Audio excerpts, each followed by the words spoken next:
Right. తెలంగాణలో ఒక ఉప ఎన్నికకు ఎన్నడూ లేని విధంగా ఒక ప్రాధాన్యత సంతరించుకొని నిన్న రసవత్తరంగా ఎలక్షన్స్ అనేవి జరిగినాయి. మాట్లాడదాం అసలు ఏం జరిగింది. ప్రధానంగా బీఆర్ఎస్ శ్రేణులు అందరూ కూడా రిగ్గింగ్ జరిగింది అని చెప్పి ఆరోపిస్తూ ఉన్నటువంటి పరిస్థితి. మనతో పాటు పల్లెరావు ఉన్నారు, మాట్లాడదాం. అన్న, మంచిగా జరిగిందా ఎలక్షన్ అని? బ్రహ్మాండంగా దౌర్జన్యం వరదిల్లింది, అరాచకం వరదిల్లింది, ప్రజాస్వామ్యం అపహాస్యం కాబడింది, రాజ్యాంగాన్ని కూని వేసిండ్రు. ఇంతకంటే ఇంకేం కావాలి? అధికారం అరాచకం చెప్పినాం మేము మొదటి నుంచి కూడా. ఎలక్షన్ నోటిఫికేషన్ వచ్చిన రోజు నుంచి పోలింగ్ రోజు ఏం జరగబోతుంది, ఏం జరుగుతుంది అని చెప్పేసి ఎన్నికల కమిషన్కి అడుగున ఫిర్యాదు చేసినాం, విజ్ఞప్తి చేసినాం. రాతపూర్వకంగా ఏదో ప్రెస్ మీట్లు పెట్టో లేకపోతే మాట్లాడటం కదా, ఫిర్యాదులు చేసినాం. ఏం కాలే, దౌర్జన్యం చేసినాం. బాజాప్త ఎందుకు అంటే 420 హామీలు ఇచ్చి అధికారంలోకి వచ్చిండ్రు, ఏవి సంపూర్ణంగా నెరవేర్చలే. ప్రజల్ని మేము మోసం చేసినాం, ప్రజల్ని వంచినాం, ప్రజల మాటకి ఇచ్చిన మాటనిచ్చి ఏది నిలబెట్టుకుని ద్రోహం చేసినాం. మాకు జూబ్లీల్స్ వచ్చినటువంటి ఉప ఎన్నికల్లో ప్రజలు ఆ మోసానికి, దౌర్జన్యానికి మాకు చంపపెట్టు లాంటి సమాధానం చెప్పబోతున్నారు అనేది వాళ్ళకి అర్థమయ్యి ఆ భయంతో ఈ దౌర్జన్యానికి దిగింది. ఏమైందన్నా లా అండ్ ఆర్డర్. ఇప్పుడు రాహుల్ గాంధీ అగ్రనేత, ఆయన రాజ్యాంగం పట్టుకొని తిరుగుతూ ఉన్నాడు. నిన్న ఈ రకంగా కూనీ జరుగుతుంటే, రాజ్యాంగాన్ని కూనీ చేస్తూ ఉంటే, ప్రజాస్వామ్యాన్ని కూనీ చేస్తూ ఉంటే ఎందుకు ఎవరు కూడా మాట్లాడలేనటువంటి పరిస్థితిలో ఉన్నారు? రాహుల్ గాంధీజీ బహుత్ బాత్ కర్తే, కుచ్ భీ నహీ కర్తే. ఆయన రాజ్యాంగం పట్టుకొని ప్రవచనాలు చెప్పుకుంటూ తిరుగుతాడు దేశంలో. కానీ మరి ఇక్కడ నీ పార్టీ అధికారంలో ఉన్న ఇక్కడ జరుగుతున్నది ఏంది? 2 ఏళ్లలో బుల్డోజర్ అంటాడు, ఇంకేదో చెప్తాడు, రాజ్యాంగం అంటాడు, ఇంకోది. మేము తప్ప ఇంకెవ్వలేరు ఈ దేశంలో అన్నిటిని కాపాడేటోళ్ళు అంటారు. ఇక్కడ అదే నువ్వు చెప్పే బుల్డోజరే నీ ముఖ్యమంత్రి, నీ ప్రభుత్వం. పేదవాడి ఇంటి మీదికి మూసి ప్రక్షాళన పేరు మీద, హైడ్రా పేరు మీద రాత్రి పోయి కూలుస్తుంటే, 1000 మంది ఇల్లు కూలుస్తుంటే, 1000 మంది పేదల ఆర్తనాదాలు పెడితే ఆయన గినిపియవు, మాట్లాడు. కానీ దేశంలో మాత్రం తిరుగుతుంటాడు, ఏదంటే అది పట్టుకుంటాడు. ఇవాళ ఈడ ఏం జరిగింది? ప్రజాస్వామ్యం అంటావు, రాజ్యాంగం అంటావు. ఏం జరిగింది? ఎన్నికల్లో ప్రజాస్వామ్యాన్ని అపహాస్యం చేసింది నీ పార్టీ, నీ ప్రభుత్వం, నీ పార్టీ ప్రభుత్వం అపహాస్యం చేసింది, రాజ్యాంగాన్ని కూని చేసింది. తెలంగాణలో అనేక ఆలోచనలు ఉంటాయి, సైద్ధాంతిక సంఘర్షణ ఉంటుంది, ఆలోచనల సంఘర్షణ ఉంటుంది, భావ సంఘర్షణ ఉంటుంది, భావజాల సంఘర్షణ ఉంటుంది, పోరాటాలు ఉంటాయి, ఆందోళనలు ఉంటాయి, తిరుగుబాట్లు ఉంటాయి, ధిక్కారాలు ఉంటాయి, అన్నీ ఉంటాయి, ప్రశ్నించే తత్వం ఉంటుంది. కానీ ఎన్నికల ప్రక్రియ వచ్చేటప్పటికల్లా ఒక శాంతియుత, స్వేచ్ఛాయుత వాతావరణంలో ఎన్నికలు జరుగుతాయి. చరిత్ర దీనికి ఒక ట్రాక్ ఉన్నది. కానీ నిన్న తెలంగాణలో వచ్చిన హైదరాబాద్ కేంద్రంగా, హైదరాబాదు నడిబొడ్డున జూబ్లీహిల్స్లో జరిగిన ఉప ఎన్నిక వీటన్నిటిని మార్చేసి తెలంగాణలో ఒక ఎన్నికల ప్రక్రియ ఒక కొత్త ట్రెండ్ని, కొత్త అరాచకానికి, దాష్టికానికి, దౌర్జన్యానికి పరాకాష్ఠగా తీసుకుపోయి ఈ తెలంగాణ సమాజానికి ఒక కొత్త మోడల్ ఇచ్చింది. ఇది ఇవాళ రాజీవ్ గాంధీ గారికి ఇది కనిపించదు. ఇవన్నీ చెప్తున్నా కూడా మా ఒక అభ్యర్థి ఇంటికి వచ్చి నిన్న వాళ్ళే రౌడీజం చేశారు. అసలైన రౌడీలు బీఆర్ఎస్ కార్యకర్తలు. మాగంటి సునీత గారి మీద కూడా ఈమె అసలైన రౌడీ అని చెప్పి మాట్లాడుతూ ఉన్నారు. ఏం చెప్పి ఆ మాట మాట్లాడేటటువంటి వాడికి సిగ్గుండాలి. ఎవరి దగ్గరికి పోయినారు, ఎక్కడికి పోయినారు? నిన్న ఉదయం నుంచి బోగస్ ఓటింగ్లు జరుగుతుంటే, రిగ్గింగ్ జరుగుతుంటే, పోలింగ్ ఏజెంట్లను బెదిరిస్తుంటే, దౌర్జన్యం చేస్తుంటే ఎప్పటికప్పుడు టీఆర్ఎస్ పార్టీ మేము వైపున ఎలక్షన్ కమిషన్కి ఫిర్యాదు చేస్తున్నా, ఎక్కడికి విజ్ఞప్తి చేస్తున్నా, ఎవ్వరికి పట్టదు. ఆఖరికి ఆడ యూసఫ్గూడలో ఒక ఫంక్షన్ హాల్లో 100 మందిని దించి సాయంత్రం అప్పటికే 5:30 ఆ ప్రాంతంలో దౌర్జన్యంగా బోగస్ ఓట్లు చేయడానికి దించితే అది పసిగట్టి పోలీసులు పట్టించుకోకపోతే మా వాళ్ళు అడ్డుకున్నారు. అడ్డుకుంటే ఎందుకు పట్టించుకోలేదు? నిన్న ఎక్కడ చూసినా కూడా పోలీసులు మా పని ఇది కాదు, మేము జీరాక్సులు చూడము, ఆధార్ కార్డులు చూడము, మాకు ఏం సంబంధం లేదని చెప్పి మాట్లాడుతూ ఉన్నాం. చాలా వీడియోలు చూసిన. ఎందుకన్నా పోలీస్ వ్యవస్థ ఏమైంది అసలు? నిన్న పోలీస్ 144 సెక్షన్ ఉంది కదా, మరి నీకు ఎక్కడ 144 సెక్షన్ ప్రకారంగా పోలింగ్ బూత్ల దగ్గర కానీ, ఎన్నికలు జరిగే ప్రాంతంలో కానీ 4కి మించి గుమిగూడొద్దు, 4కి మించి కలిసి తిరగొద్దు, అంతే కదా? మీరే కదా 144 సెక్షన్ పెట్టింది. మరి ఎక్కడైనా అది ఆచరణ అయిందా? 100 మంది ఎక్కడి నుంచి, 100 మంది ఫంక్షన్ హాళ్ళల్లో, కమ్యూనిటీ హాళ్ళల్లో 100 మంది ఎక్కడి నుంచి వచ్చిండ్రు? 100 మంది పోలింగ్ బూతుల దగ్గర ఎందుకు, ఎక్కడి నుంచి వచ్చిండ్రు? ఎట్లా సాధ్యమైంది? ఏం తమాషనా?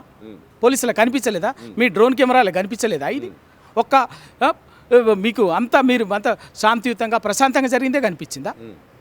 నీకు ఆ ఎమ్మెల్యే అభ్యర్థి సునీతమ్మ అక్కడికి పోయి ఆడ పట్టుకొని వాళ్ళని చేస్తే, వాళ్ళు దౌర్జన్యం చేస్తే ఇక ఈమెను బెదిరిస్తారే తప్ప పోలీసులు ఎవరైతే దొరికినో, ఎవరైతే అక్రమాలకు పోలింగ్ ప్రక్రియలు అక్రమాలకు బోగసు ఓట్లకు దొంగ ఓట్లకు వేయాలని వేసేవాళ్ళు, దొంగ ఓట్లు వేయించేటువంటి వాళ్ళని పట్టుకుంటే కనీసం వాళ్ళ మీద చర్య తీసుకోకుండా ఈమెను దౌర్జన్యం ఏం చేస్తారు, ఈమెను దాడి చేస్తారు.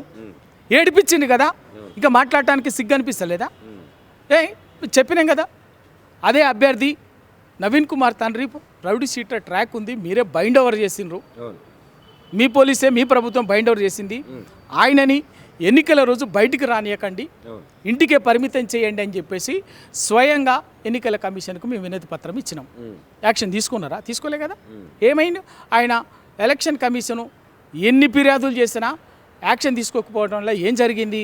బాజాప్తా ఆయన ముఠాని ఆయన అనుచరులు వేసుకొని నియోజకవర్గం అంతా కూడా స్వైర విహారం చేస్తూ ఓటర్లను బెదిరించడము, కార్యకర్తలను బెదిరించడము, ఆఖరికి మా అభ్యర్థిని కూడా బెదిరించిండు. మా ఎంపీ వద్దిరాజ్ రవిచంద్ర మీద దాడికి పూనుకున్నారు. ఇవన్నీ చేసి ఎవరు ఏం మాట్లాడుతున్నారు? ఏమంటారు చూడు, ఏదో దొంగ అని అర్చినట్టున్నది, అధికారం చేతులు ఉంది కదా అని. ఇవాళ ఎన్ని అరాచకం చేసినా, ఎంత దాష్టికం చేసినా, ఎంత దౌర్జన్యం చేసినా కూడా వాళ్ళ తెలంగాణ ప్రజలకు మీరిచ్చినటువంటి దొంగ హామీలని అమలు చేయలేదన్నటువంటి దాని మీద మీ మీద కసిగా ఉన్నారు, వ్యతిరేకత ఉన్నారు. కర్రుగాల్చి వాత పెడతారు, తప్పనిసరిగా అదే ఫలితం జూబ్లీహిల్స్ రాబోతున్నది. ఎన్ని దొంగలు అంటే మందిని తీసుకొచ్చినా, ఎంతమందిని చేసినా బీఆర్ఎస్ కార్యకర్తలు కూడా అడ్డుకునే ప్రయత్నం చేశారు. ఎక్కడికక్కడ ఆ ప్రక్రియ కొనసాగుతూ ఉన్నది. ఎండ్ ఆఫ్ ది డే ఇప్పుడు ఓటర్స్ అనేది లోపలికి పోయిన తర్వాత ఎవరికి వేస్తారు అని ఎవరికి తెలియదు, వేసే వ్యక్తికి తప్ప. ఎట్లా ఉండబోతున్నది, ఫలితాలు ఏ విధంగా ఆశిస్తూ ఉన్నారు? ఇప్పుడు ఇక్కడ సమస్య అది, నిజాయితీగా స్వచ్ఛందంగా ఓటేసినటువంటి వాళ్ళ ఓటు వాళ్ళు వేసిన వాళ్ళ కనుక జరిగితే ఖచ్చితంగా మేమే గెలుస్తాం, మంచి మెజార్టీతో గెలుస్తాం. కానీ ఉదయం నుంచి అసలు పోలీసుల సహకారంతో, ఎలక్షన్ సిబ్బంది సహకారంతో బోగస్ ఓటింగ్ అండి. ఒకరి స్థానంలో ఇంకొకరి ఓటింగ్, దాన్ని నియంత్రించండి అని చెప్పినాం. అడ్డుకున్నా కూడా, పట్టుకొని అప్పచెప్పినా కూడా మా మీద దౌర్జన్యం చేసిందే తప్ప పోలీసు దాని మీద ఎక్కడ యాక్షన్ తీసుకోలే. ఒక ముసుగులు వేసుకొని, బురకాలు వేసుకొని ఒక మహిళ ప్లేస్ మీద ఇంకొక మహిళ ఓటేసి, అక్కడ వచ్చినటువంటి మహిళల్లో, ముస్లిం మహిళల్లో చాలామంది బోగస్ వేయడానికి వచ్చినటువంటి వాళ్ళు కూడా ఆఖరి ముస్లిం మహిళ కూడా రాలే, నాన్ ముస్లిం మహిళలే వచ్చేసి బురకేసుకొని వచ్చేసి ఓట్లేసాను. కనీసం కార్డు వెరిఫై చేయలే. చెప్తున్నాం, అదే బీహార్లో ఇదే బీజేపీ పార్టీ కేంద్ర ఎన్నికల కమిషన్ ఉపయోగించుకొని మహిళా ఉద్యోగుల్ని పెట్టి కార్డు వెరిఫికేషన్ చేసిండు. ఓటు వేయడానికి వచ్చినటువంటి మహిళ నిజంగా ఓటర్ కార్డు ఐడెంటిటీ ఉన్నటువంటి ఒకరేనా కాదా అని చేసి ఓటేసింది. ఇక్కడ ఏం లేదు, ఊరికే పేరు చదవాలి, ఓటేపించాలి. ఎన్నికల కమిషన్ ఎందుకు బీఆర్ఎస్ ఒక్కటే మాట్లాడుతుంది? బీజేపీ కూడా ఉన్నది కదా, పోటీలో ఉన్నది, బరిలో వాళ్ళు కూడా ఉన్నారు. బీఆర్ఎస్ ఎందుకు ఒక్కసారి కూడా ఇంతవరకు ఒక్క కార్యకర్త కానీ, ఒక నాయకుడు కానీ నిన్న రిగ్గింగ్ జరిగింది, దొంగ ఓట్లు వేపిస్తున్నారు కాంగ్రెస్ అని చెప్పి ఆరోపించలేదు? ఎందుకు అనుకోవచ్చు? ఇప్పుడు ఇక్కడ మీకు ఎన్నిక జరిగింది, బీజేపీ, కాంగ్రెస్, ఎంఐఎం 3 ఒక్కటై బీఆర్ఎస్ పార్టీ మీద చేసినటువంటి ముప్పేట దాడి. ఎందుకు అంటే వాళ్ళ ఇన్ని జరుగుతున్నా కూడా తెలంగాణ ప్రజల పక్షాన, తెలంగాణకు ఒక రక్షణ కవచంలాగా, ఒక శ్రీరామ రక్షలాగా నిలబడింది టీఆర్ఎస్ పార్టీ, కేసీఆర్ గారు. ఎన్నో కుట్రలు, కుతంత్రాలు, దిక్కుమాల ప్రయత్నాలు అన్నీ చేసినా కూడా ఏమి చేయలేకపోయినాం. ఈ రోజు జూబ్లీహిల్స్ ఫలితం వస్తే కూడా టీఆర్ఎస్ గెలిస్తే ఇక మా అక్రమ సంబంధాలన్నీ బయటపడతాయని చెప్పేసి, ఆ చీకటి ఒప్పందాలన్నీ బయటపడతాయని చెప్పి ఆ 3 పార్టీలు కూడా బలుక్కొని బీజేపీ, కాంగ్రెస్, ఎంఐఎం అంత అపవిత్ర కలయిక కూడా బలుక్కొని టీఆర్ఎస్ని ఓడించే ప్రయత్నం చేసింది. కాబట్టి మేము ప్రతిదీ మొన్నటిదాకా ఉన్నది కదా, ప్రతి సందర్భం వస్తే బీజేపీ ఓ పక్కన బండి సంజయ్ గారు, ఓ పక్కన రఘునందన్ రావు గారు, ఇంకో పక్కన ధర్మపురి అరవింద్ గారు, మిగతా వాళ్ళంతా బ్రహ్మాండంగా మాట్లాడతారు కదా పొద్దున్న లేస్తే. మరి నిన్నొక్కరు కూడా ఎందుకో కనిపించలేదు. ఉదయం నుంచి ఓటర్లను బెదిరిస్తుంటే, ప్రలోభ పెడుతుంటే, దొంగ ఓట్లు పడుతుంటే, బోగస్ ఓట్లు పడుతుంటే, పోలింగ్ బూతులలో బూత్ ఏజెంట్లను బెదిరిస్తుంటే ఏ ఒక్క బీజేపీ నాయకుడు కనిపించలేదు. దాన్ని ఏం అర్థం చేసుకోవాలి? అంతే కదా, ఒకటే కదా. వాళ్ళందరికీ కావాల్సింది ఏంటంటే టీఆర్ఎస్ను ఓడించడం. టీఆర్ఎస్ని దెబ్బ కొట్టాలి. టీఆర్ఎస్ని దెబ్బ కొడితే ఇక మన రెండు జాతీయ పార్టీలు ఆడిందే ఆట పాడిందే పాట తెలంగాణలో. ఫైనల్గా ఎలక్షన్ ముందు రోజు వరకు కూడా సర్వేలన్నీ ఒక తిరుగున్నాయి. నిన్న ఎలక్షన్ అయిపోయే వరకు సంచలనంగా మొత్తం సర్వేలన్నీ కూడా కాంగ్రెస్ విజయం అని చెప్పి ప్రకటిస్తూ ఉన్నాయి, 46, 48 అని చెప్పి.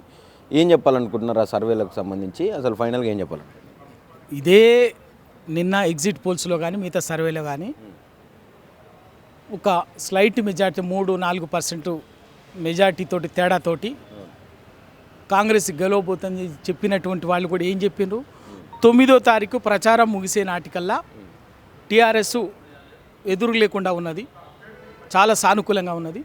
ఆ తర్వాత ఈ 2 రోజుల్లో మారింది, పరిణామం మారింది అని చెప్పింది. ఏం మారింది? ఏం అద్భుతాలు జరగలే కదా. ఏం జరిగింది? దౌర్జన్యం, అరాచకం వర్ధిల్లింది, దాష్టికం వర్ధిల్లింది, ప్రజాస్వామ్యం కూని కాబడింది, ప్రజాస్వామ్యం అపహాస్యం చేయబడింది. కాబట్టే ఫలితం లేదో మార్చాలను. ఎందుకంటే ఈ ఫలితం కనుక వస్తే రేపు ఇవాళ ఏంది తెలంగాణ వ్యాప్తంగా కూడా ఏంటంటే ప్రభుత్వానికి అధికార కాంగ్రెస్ పార్టీ రేవంత్ రెడ్డి ప్రభుత్వం మీద వ్యతిరేకత అనేది పీక్ స్టేజ్లో ఉంది. దీన్ని ఇదంతా కూడా రేపు స్థానిక సంస్థలో అది రిఫ్లెక్ట్ కాబోతుందన్న భయంతో కూడా బలుకొని ఇది ఆ ఫలితాన్ని మార్చే ప్రయత్నం చేసిండ్రు. అంతే తప్ప ఇంకేమీ లేదు. ఖచ్చితంగా ఇంత జరిగినా కూడా బోగస్ ఓట్లు, దొంగ ఓట్లు, ఇంకేం జరిగినా కూడా చివరికి ఖచ్చితంగా టీఆర్ఎస్ పార్టీ గెలవబోతుంది. ఇది ఒక టఫ్ కాంటెస్ట్లో కూడా, ఇంత ఒక యుద్ధం లాంటి పోటీలో కూడా టీఆర్ఎస్ పార్టీ గెలవబోతుంది.